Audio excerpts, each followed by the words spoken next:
نصبا أفغير الله تتقون وما بكم من نعمة فمن الله ثم إذا مسكم الضر فإليه تجأرون ثم إذا كشف الضر عنكم إذا فريق منكم بربهم يشركون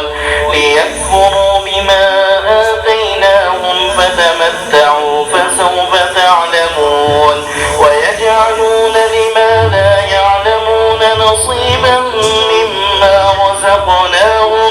تالله لتسألن عما كنتم تفترون ويجعلون لله البنات سبحانه ولهم ما يشتهون وإذا بشر أحدهم بالأنثى ظل وجهه مسودا وهو كظيم يتوارى من القوم من سوء ما بشر به أيمسكه على هون أم يدسه في التراب ألا ساء ما يحكمون للذين لا يؤمنون بالآخرة مثل السوء ولله المثل الأعلى وهو العزيز الحكيم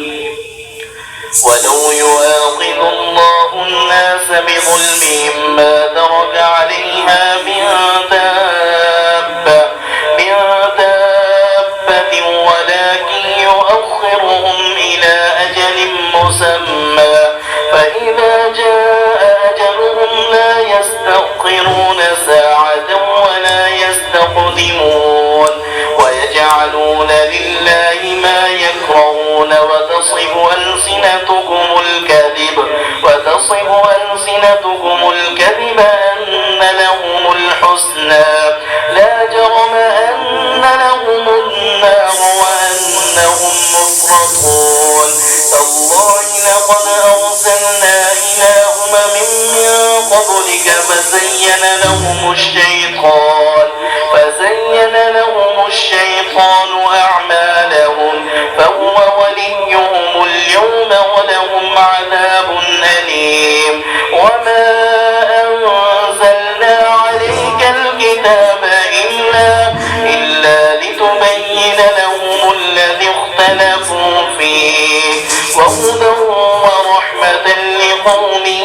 يؤمنون والله أنزل من السماء